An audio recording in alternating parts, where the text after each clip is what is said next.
Telugu news కి స్వాగతం. Amaravati BJP AP రాష్ట్ర అధ్యక్షురాలు ఎంపీ దగ్గుబాటి పురంధేశ్వరి ఏ రాజకీయ నాయకుల చొరవతోనూ ఏదో ఒక వ్యవస్థ చొరవతోనూ పోలీసులు అవ్వరు.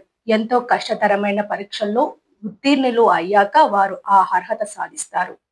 శాంతి భద్రతలని కాపాడే బాధ్యతని వారి భుజాన వేసుకునేటువంటి 4వ సింహంగా పోలీస్ వ్యవస్థని ప్రతి ఒక్కరూ గుర్తిస్తుంటారు. వారి ప్రాణాలని ఫణంగా పెట్టి శాంతి భద్రతలని కాపాడటంలో ప్రధాన పాత్ర పోషిస్తారు. 4వ సింహంగా పరిగణించబడిన పోలీస్ వ్యవస్థని ఉద్దేశించి జగన్మోహన్ రెడ్డి చేసిన వ్యాఖ్యలని ఖండిస్తున్నాం. సత్యసాయి జిల్లా ఎస్పీ ఒక మహిళ అని కూడా లేకుండా విచక్షణ కోల్పోయి జగన్ వ్యాఖ్యానించడం సమంజసం కాదు. 5,000 మంది మహిళా పోలీసులు ఉన్నారనే విషయం జగన్కి తెలుసా? ఈ వ్యాఖ్యలు కేవలం ఆ మహిళలనే కాదు, ఆ వ్యవస్థలో పనిచేసే ప్రతి ఒక్కరిని కించపరిచాయి. జగన్మోహన్ రెడ్డి ఆ వ్యవస్థకి క్షమాపణ చెప్పాలని బీజేపీ డిమాండ్ చేస్తోంది.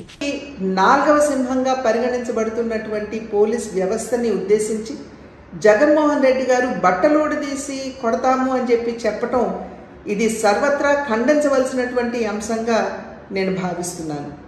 ఈరోజు ఏదైతే రామగిరిలో జరిగిందో, రామగిరి సత్యసాయి జిల్లాలో ఉన్నటువంటి సందర్భంలో సత్యసాయి జిల్లా ఎస్పీ ఒక మహిళ అనేటువంటి విచక్షణ కూడా కోల్పోయి ఈ రకంగా వ్యాఖ్యానించడం అనేది ఇది సమంజసం కాదు అని చెప్పి జగన్మోహన్ రెడ్డి గారికి తెలియజేస్తున్నాం. ఈరోజు ఈ పోలీస్ వ్యవస్థలో దగ్గర 5,000 మహిళలు ఉన్నారు అనేటువంటి విషయాన్ని జగన్మోహన్ రెడ్డి గారు గుర్తించాలి. ఇది కేవలం మహిళలు మాత్రమే కాదు, ఆ వ్యవస్థలో పనిచేస్తున్నటువంటి మహిళలు లేదా పురుషులకి సంబంధించి మాత్రమే కాదు, అసలు ఆ వ్యవస్థను కించపరచడం, ఈ రకంగా వ్యాఖ్యానించడం అనేది ఇది ఎవరూ కూడా స్వాగతించదగ్గ విషయం కాదు అని చెప్పి తెలియజేస్తూ ఆ వ్యవస్థకి ఇవాళ జగన్మోహన్ రెడ్డి గారు క్షమాపణ చెప్పాలని చెప్పి భారతీయ జనతా పార్టీ డిమాండ్ చేస్తుంది.